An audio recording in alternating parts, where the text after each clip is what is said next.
You cannot afford to miss a single moment of the next hour. Get ready to have your ideas about sexuality, love, and relationships blown wide open. It's time to get educated, entertained, and enlightened, as well as sexually empowered. You have now tuned into the Tantra Love, Sex, and Intimacy Show. Now, here's your host, Tanja Diamond. Hello, everybody. I am so happy to be here, and I, today, have an absolutely amazing guest with me today. It's Yvonne Oswald, and she has written a very, very cool book, Every Word Has Power, and we are going to talk about communication today in a way that you've probably never heard it talked about before.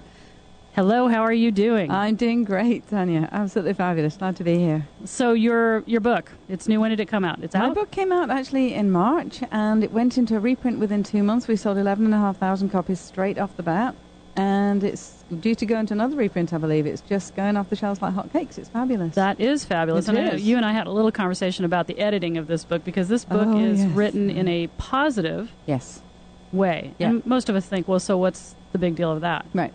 I went through the book about 200 times, taking out every single low-energy word. If there's a low-energy word in there, it's because I want it to be there, because I have to label something like anger or sadness. Every other word has been thought through 100%. Wow, so this is a completely conscious book. It's a hugely conscious book. In fact, someone said to me, I feel really optimistic when I finished reading the book, and I thought, that's interesting, because, you know, usually you feel kind of complete or satisfied. So after I'd done the whole thing and got my first copy, I actually read it right the way through, and I was really surprised at how joyful I felt at the end of it. It was really kind of an interesting buzz, because I planned it that way. Right. You know? Isn't that great when that works out? It worked. Even better. and you actually made it through reading the whole thing, because you said at one point it was like, oh my gosh, the editing was a bit too much. And then I said to my husband, you know, this is a really good book. I'd buy this book. I'd buy it if I hadn't written it myself. So there you have it. So give us a little bit of background on why would you write a book like this, or what did you feel we need this book for? Okay, so I was brought up in England, and you know, the childhood was all very much. My father used to come in and say, you know, he'd hit me and then say, that's before you even start. No. Or he would yell at us, you know, and children were to be seen and hit and then not heard. Oh. And everything he said, it was stupid this, stupid that, you know, and I was brought up with this whole inner conflict around people being not kind to you. Wow. And it was, as I grew older, I realized that not every family lived like that. No, that's serious programming. It was serious programming. And you think it's normal? Yeah, I thought it was totally normal. And, of course, then I did it to other people. And it was only, I actually got a dog when I was in my 20s, and I started being really not kind to the dog. And the guy I was going out with said, why are you doing that to the dog? And I'm like, well, that's how you treat dogs, right? And it suddenly occurred to me that I had an issue. I was like, whoa, maybe people don't speak to each other. And I started consciously thinking about how I was responding to people, how I was talking to them. And it was only when I was in my 30s and I started doing real therapy on myself, I realized that my inner programming was not good at all. And especially when I had my daughter at 42, every single word that came out of my mouth was edited. Wow.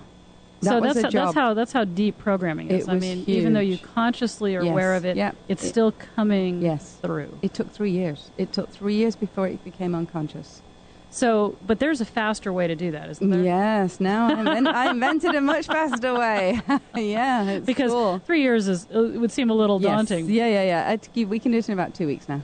Wow. A week or two, max. Week or two of reprogramming your brain. Yeah, absolutely. So, you know how most people say to me, well, how do I even know if I'm in that kind of programming? And I say, well, you know how when you all of a sudden you say something and you're stunned that it came out of your mouth. Yeah, like, exactly. You didn't actually think about it. It just came out of your mouth from somewhere. Yeah.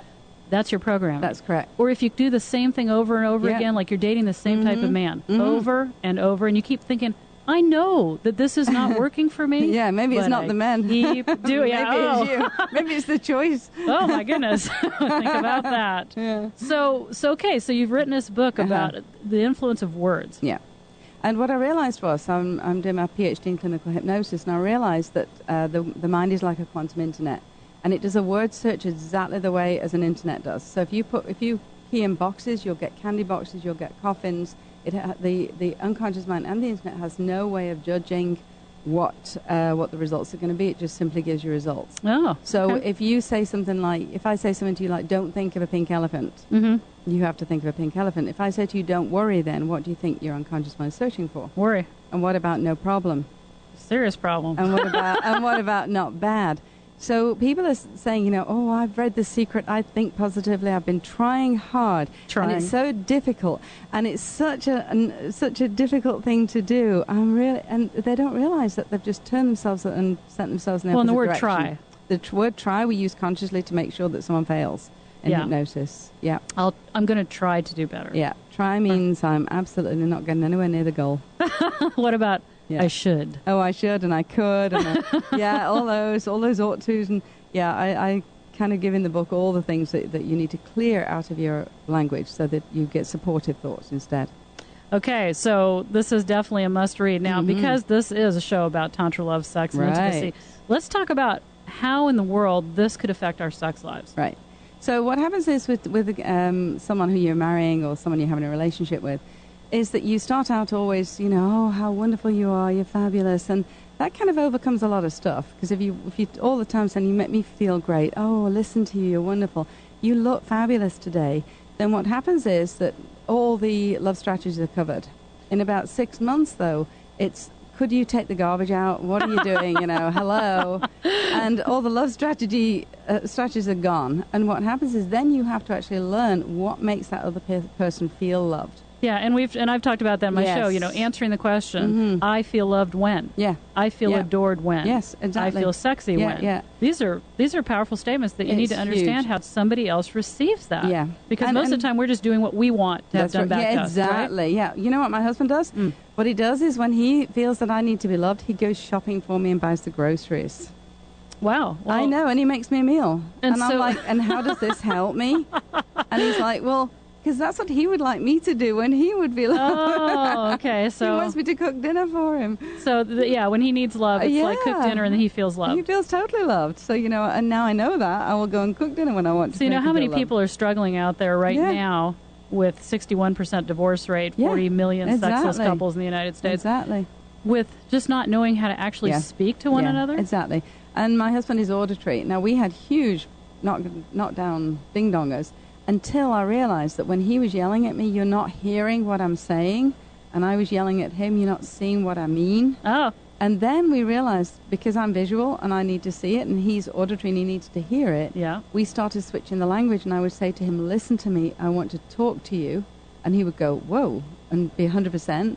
And then he would say to me, look at this, I want you to see what I'm looking at.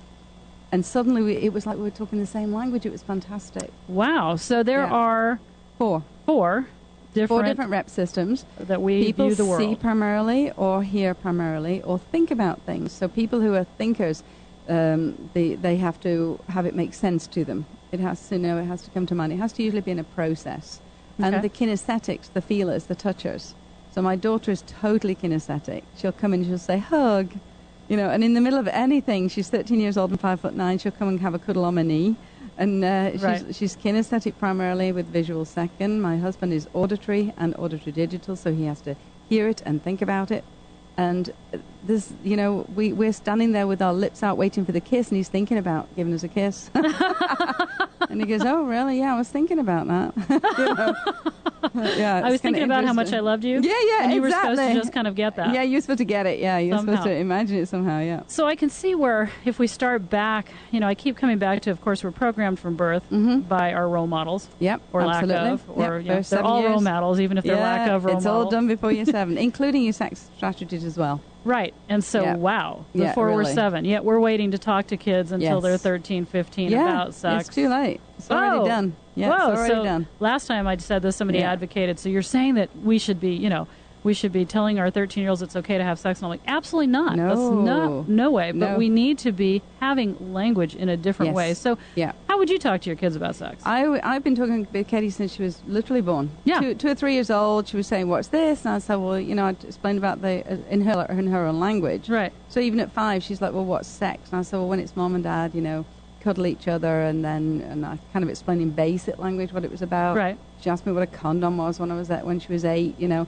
And I just explain it. And then what happened was then we started talking about the difference between love and sex. And because I've been so open about it the whole time, she's naturally grown into someone. She's 13 now, and she says, I love my body. I'm really proud of it. She said, no man is going to come near me unless I want him to. She said, and it has to be really, for me, a better experience than just sex. Awesome. So she actually knows, because, so many people say to their kids, sex is something you do when you're in love. Sex is something we do. No. And that's absolutely no, it's not true at all. I tell the story of I thought an erection was a profound expression of love till I was 27. Yeah, exactly. Yeah, exactly. Okay.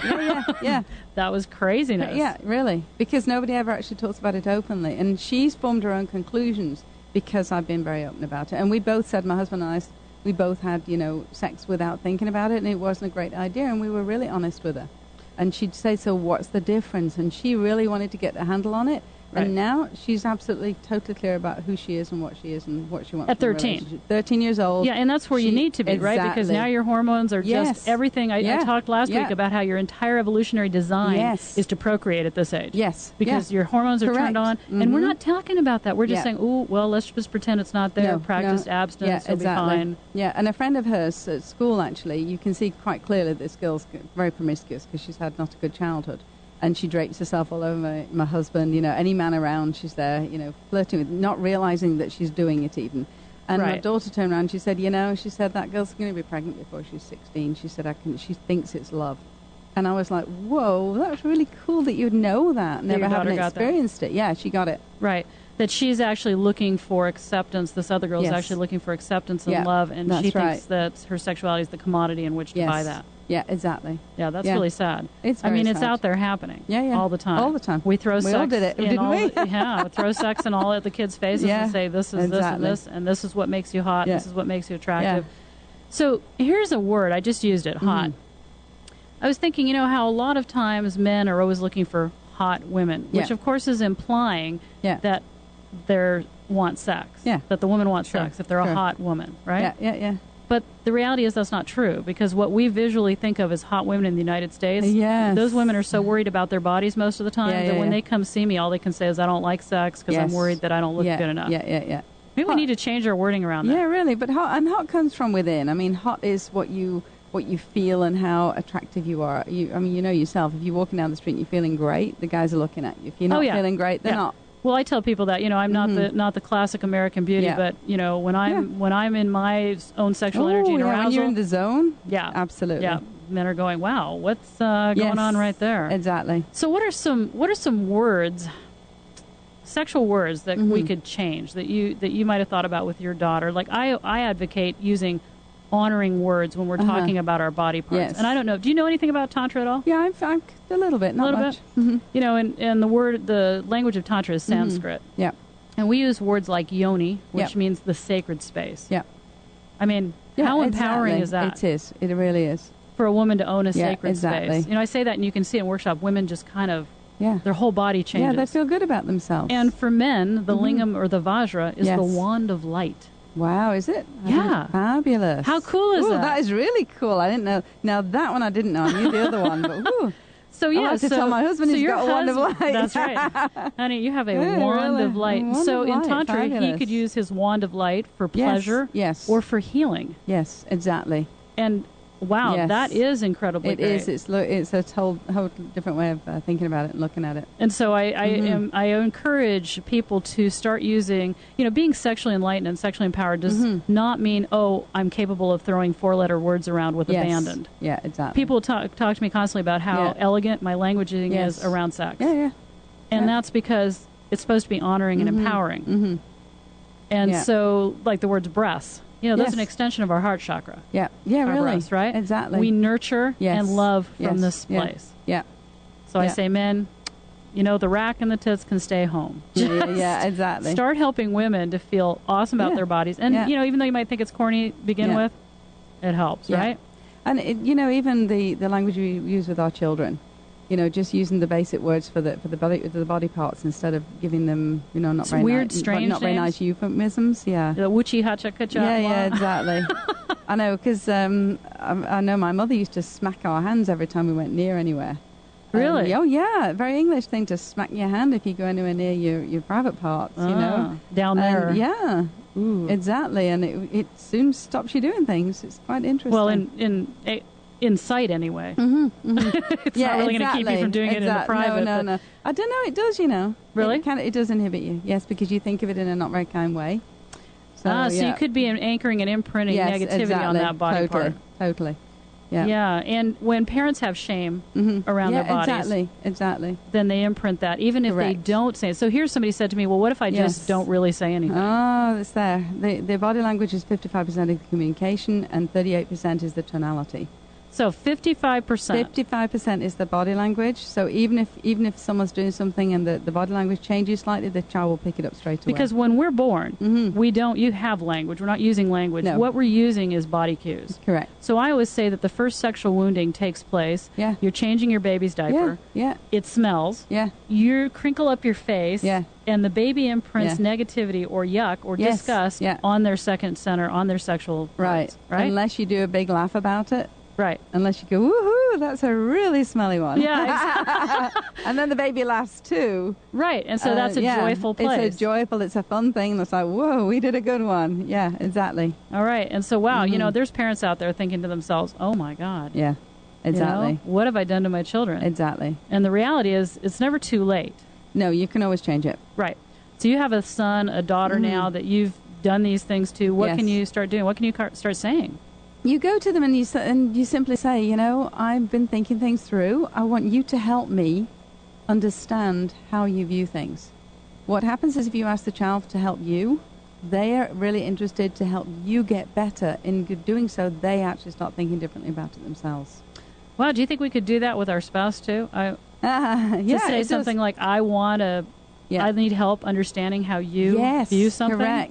Correct. Wow, what would that be like? Except that you wouldn't use the word view because they might not be visual. That's right. You would use the word view. I would use the word view. I'd like to hear what I need help hearing. I'd like to hear what you would like me. So how do we tell? Give us some cues on how we tell what somebody might be. You listen to the language they use. So if you've got a little notepad and you say, what is it that makes you feel loved? And he's going to say, or she's going to say, well, I like to be looked at. I need to be looked at. I need to be touched. I need to have you hear me when I say this. And you simply write it down, and then you do it in that particular order as well. There's an order that we like things done.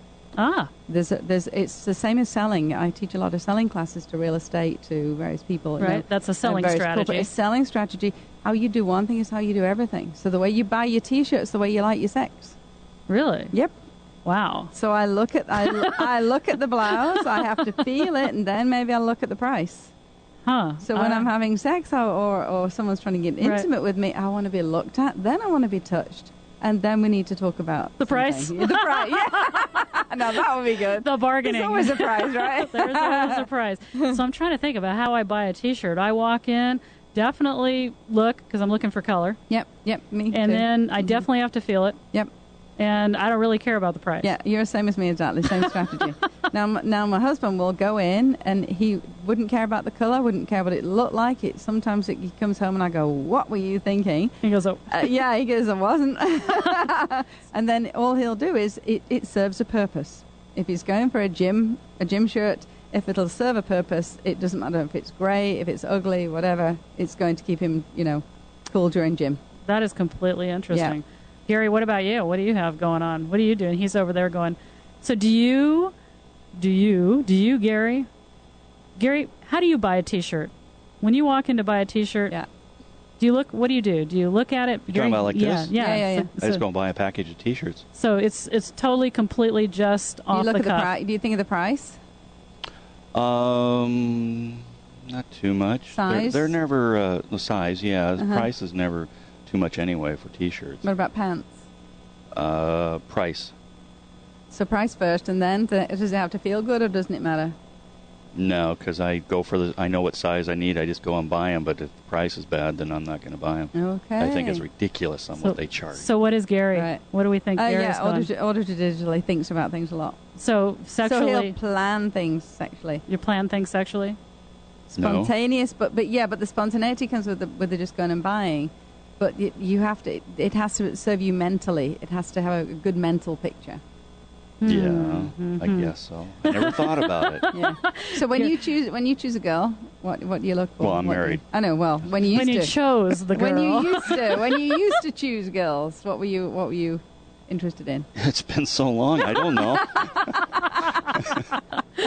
It's going to be a look. Isn't it look for all men? You know, they keep saying men are visual. Yeah. No. Men aren't always visual. Men I would say it's visual's obvious, but personality. Yeah. Right.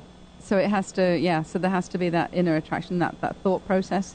Oh, okay. Yeah. So he wouldn't just say, okay, wow, that girl has blonde hair or whatever. Right. It was like, but can she talk to me? Yeah, exactly. Correct. Oh, so true? and because you're sound engineer and that kind of thing, you're also obviously very auditory as well. So you like a conversation, you like to be stimulated by what she's saying. Mm-hmm. Yes. Cool.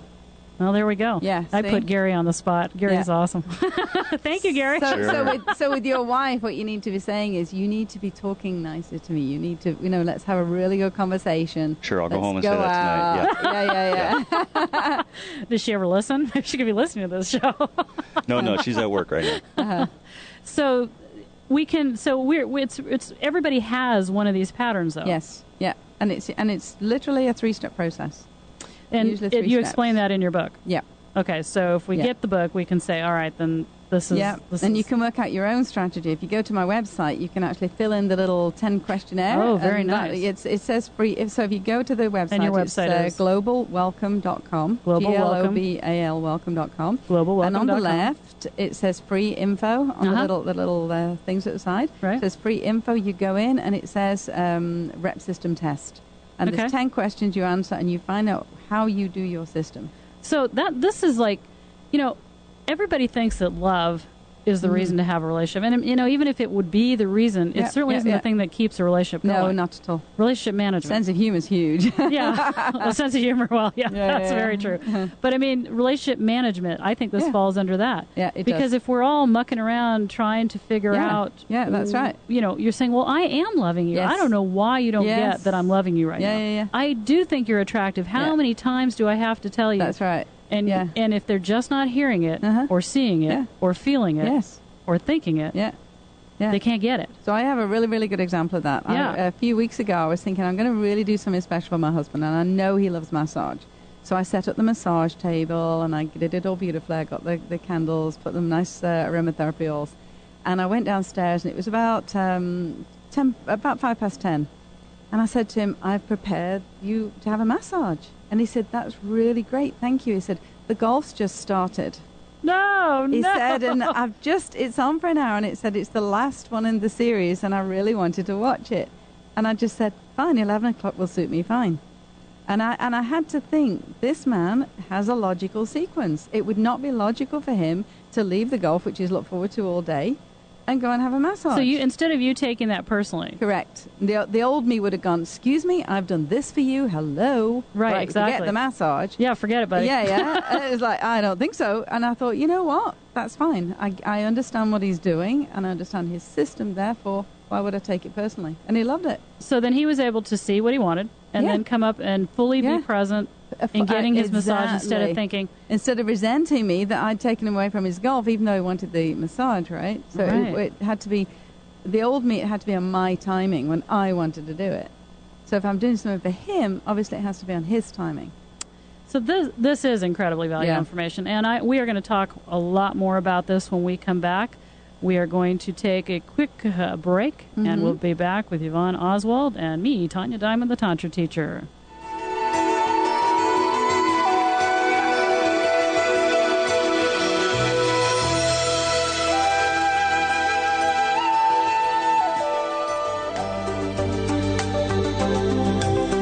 Are you one of the 40 million sexless couples in the U.S.? Are you wondering why having sex leaves you feeling lonely? Are you suffering from the myths of sexual dysfunction? Do you know in your heart that there has to be more than what you're currently getting out of making love?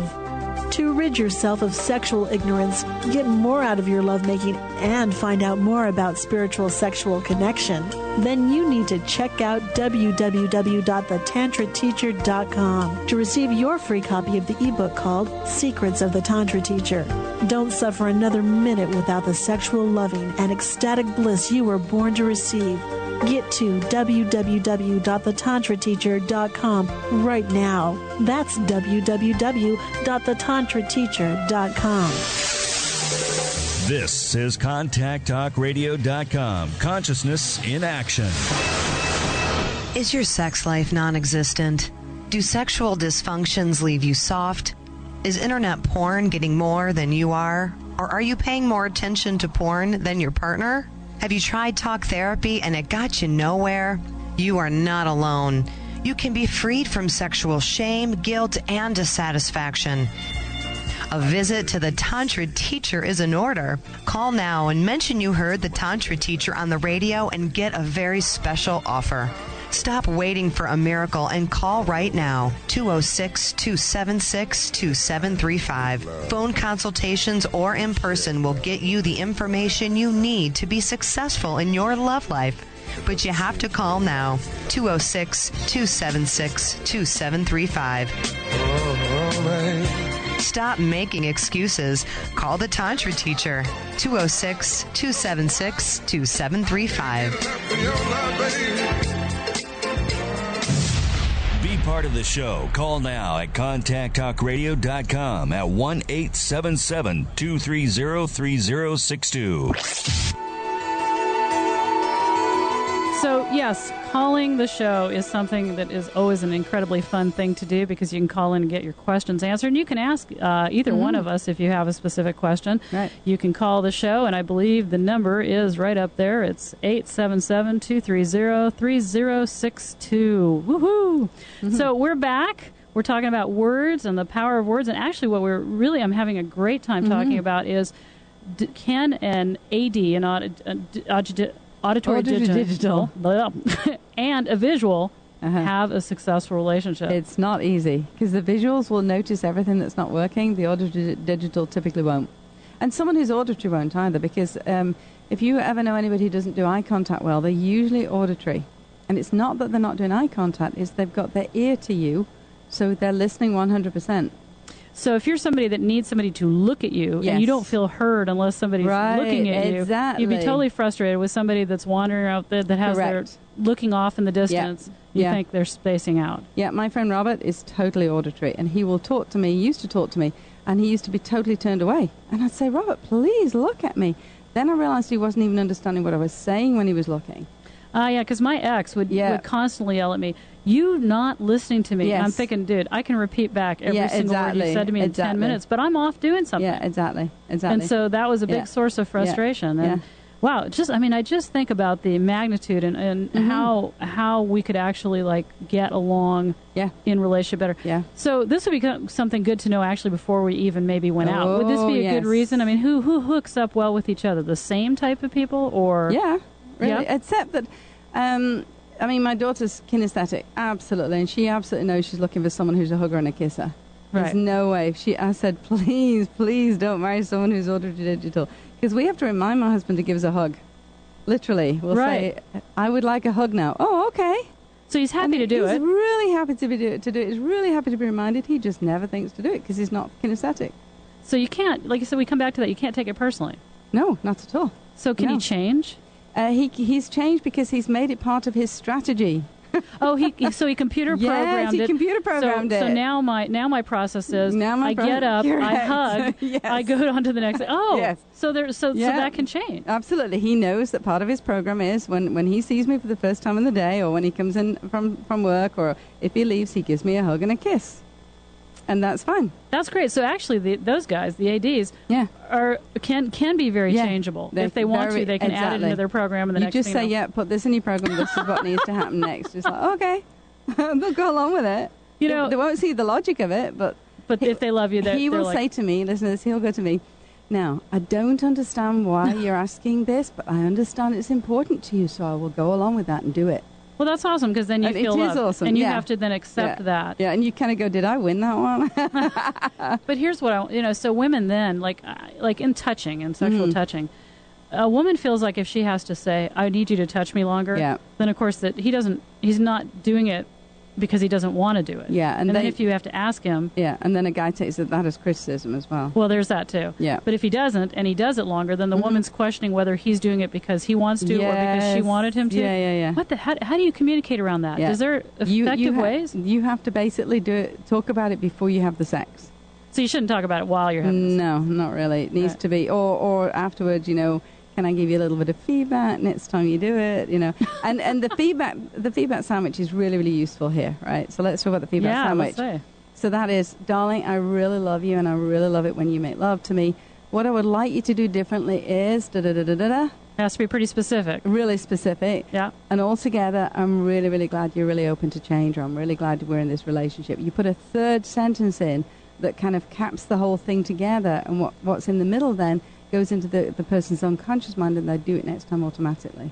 So it's a gratitude. So you say a sentence about gratitude or positiveness. Positive, right? I love you. Then you're very specific. Yes. And when you say, I would like you to touch me longer here, it's longer is relative. Yes. So for at least 5 minutes, or at least 2 minutes. I would love it if you would touch me for at least 5 minutes right here, the way you do it. Yeah. And then I'm so happy to be your lover and to be in this space with you. Exactly. Correct. That would be a good way to do that. Perfect.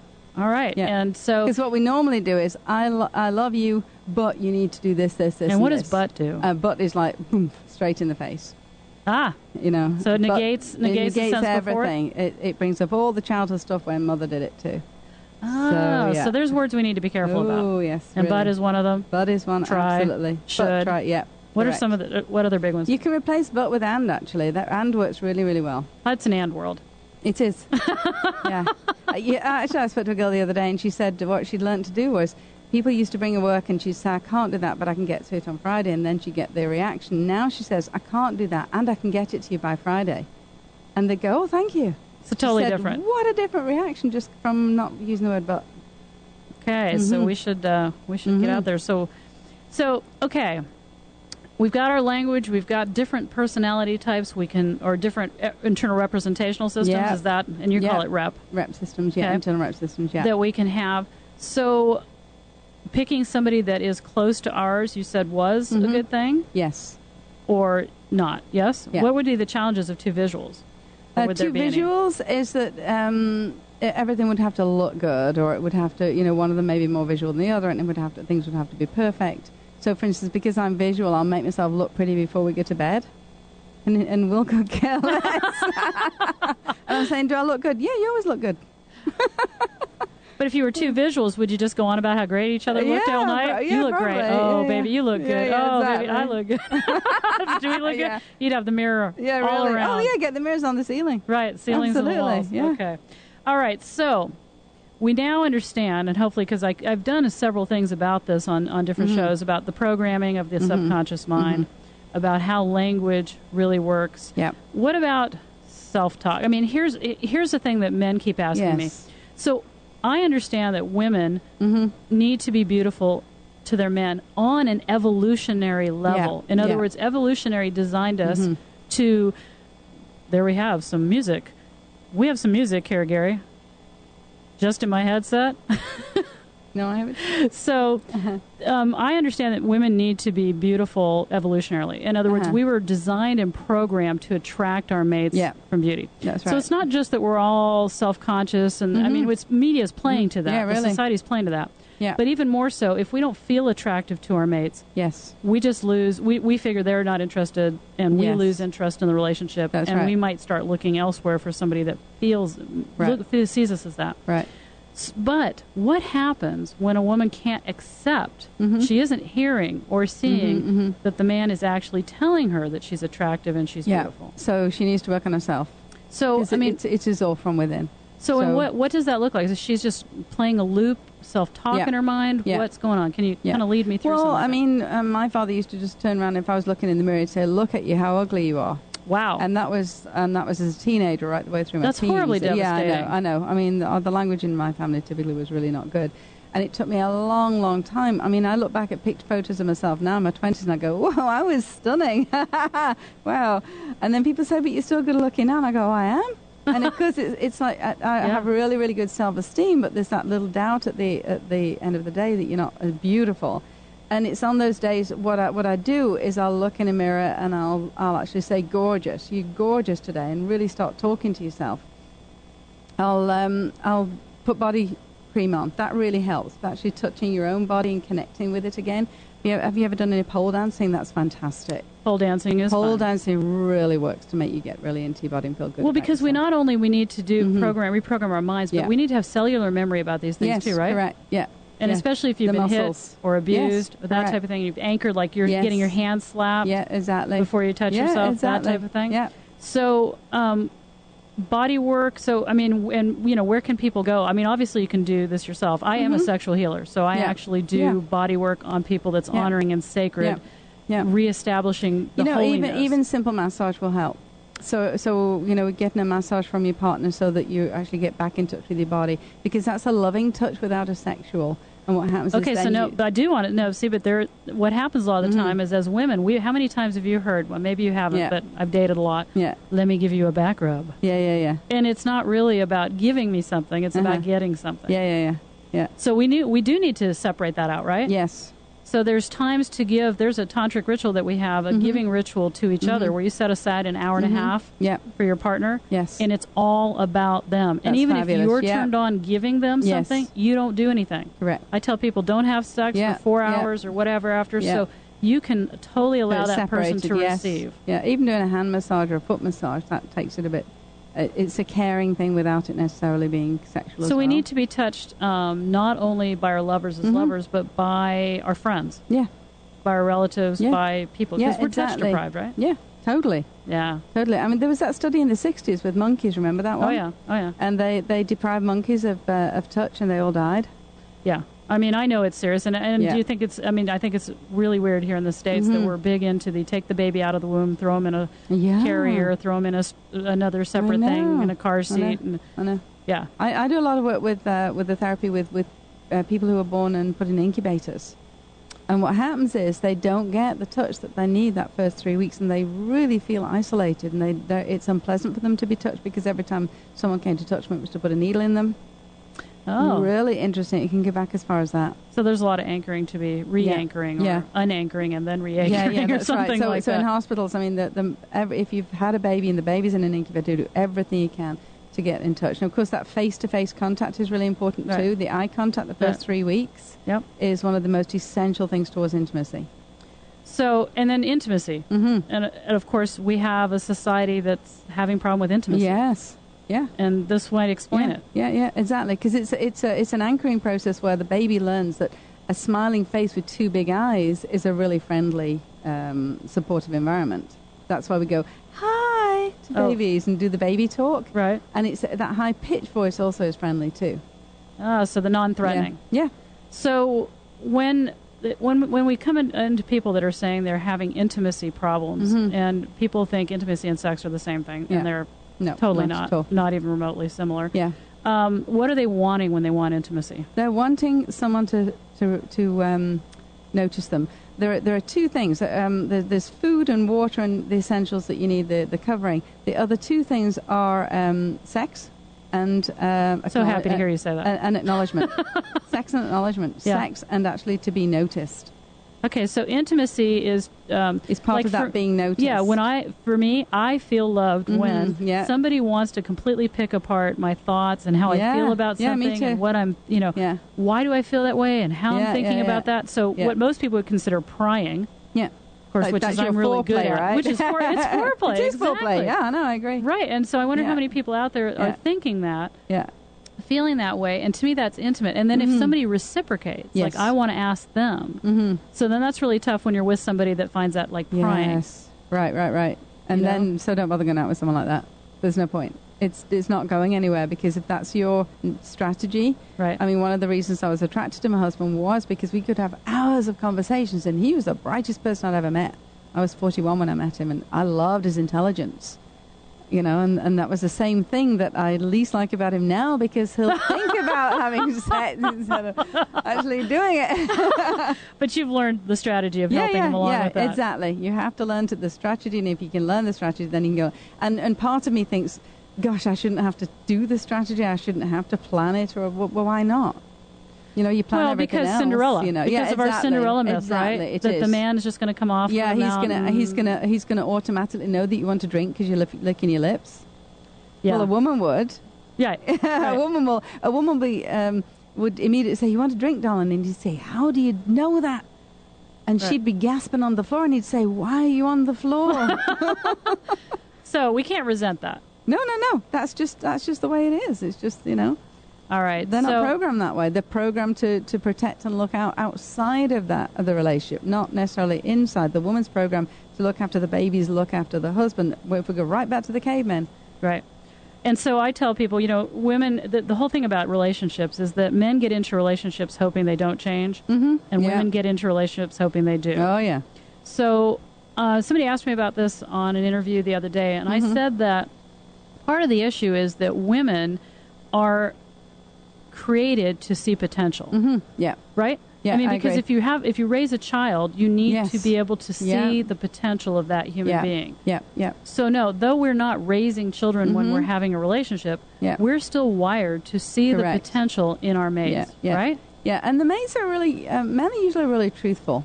They are. Yeah, I agree. You know, when a man tells you right off the bat, I'm not interested in a relationship. Exactly. He means that. Yeah, and women, we don't listen to that, do we? No. You see, I learned that when I was 39. What I did is I went out looking for a husband and child because I realized my clock was ticking a bit. Right. And I thought, they're going to get 3 dates. And I'd say to the guy, you have 3 dates. And he'd say, because. I said, this is my marriage year. I want a child. I'm not messing around this year. Good for you. And he'd say, well, okay. Or they'd say, well, I'm not getting married this year. And I was like, okay, good. You're not the one. Cool. Or I've had a vasectomy. Cool. You're not the one either. You know, and then about 4 dates in, they go, does this mean we have to get married? And I go, don't push your luck, pal. And I got rings thrown at me. It was hilarious. I was just so clear about where I was going. Right. It was very attractive to guys. Yes. And then they would say, well, I don't want a marriage. I've just got out of a really sticky divorce. And I'm like, cool, we'll have a date and then go our ways. Right. And it was great. It was the best fun because I was so clear about what I wanted, the intent, and they were so clear about what they wanted. It was like meeting on common ground. So our men are generally much clearer than women are. Much clearer. So much clearer. they're not sitting around thinking to themselves, well, if it's because as women, what we think, you know, is we go out and we go, he doesn't really suit this and that, but the potential. Yes, exactly. Right, and of course, if he was loved, and of course, if he loved me. Then things would change. Yeah, exactly. And he's had 3 children. He's had a vasectomy. Vasectomies can be reversed. So I wonder, why do we? You know, hello. Why do we do that? Because we make excuses for ourselves and want we want to be able to change and be in control of that relationship too. I think it's a control thing too.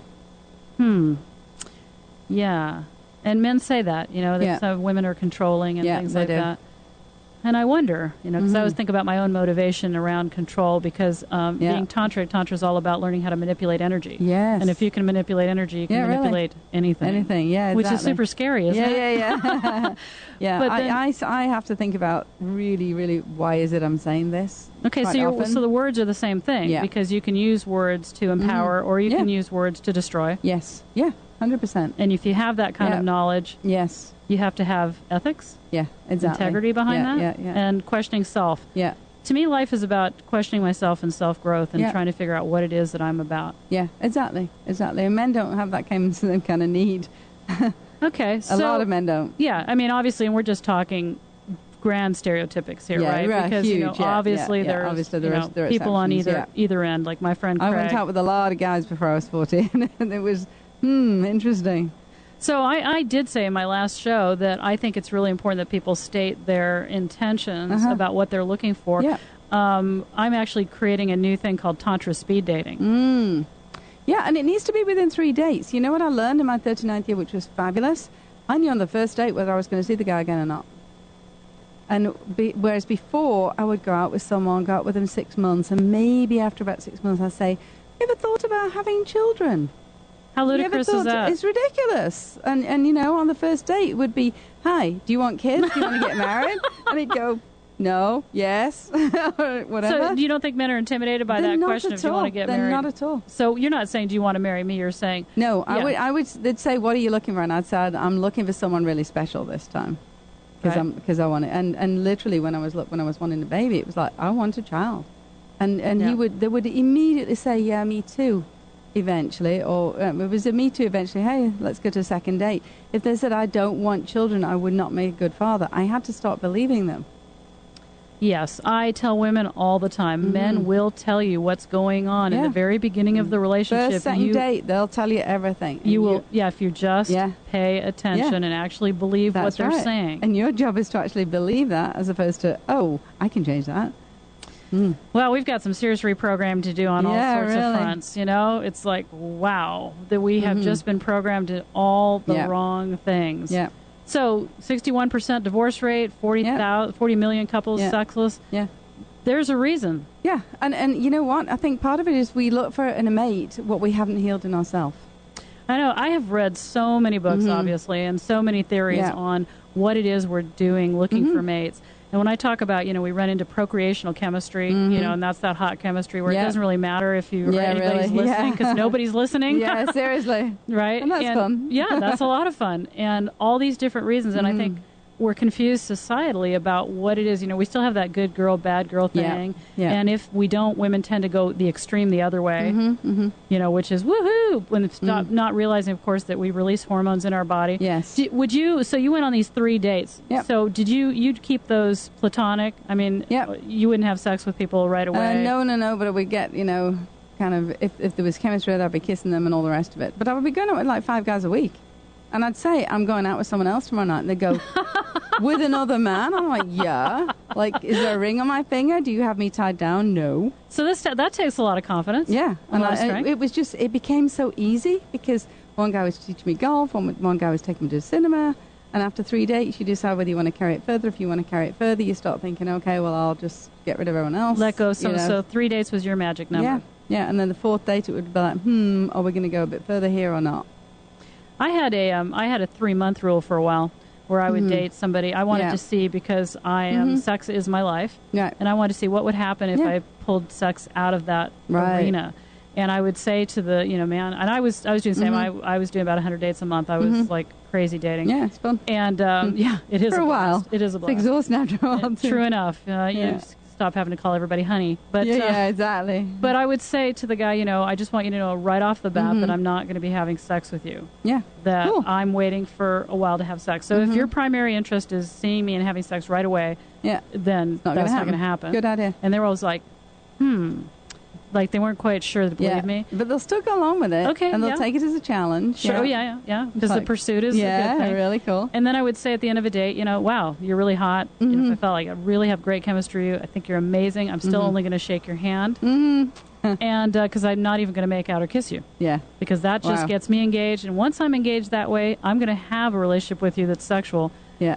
That isn't what I want to do right now. Because I want to actually find out if I like you. Yeah. For me, the chemistry supersedes the intellect of, do I like this person? Yeah. I agree. By a few dates, a week, 2 weeks, 3 weeks, all of a sudden you're thinking to yourself, I don't actually think I like this person. No, exactly. Isn't it interesting? That we need to give ourselves time. Yes.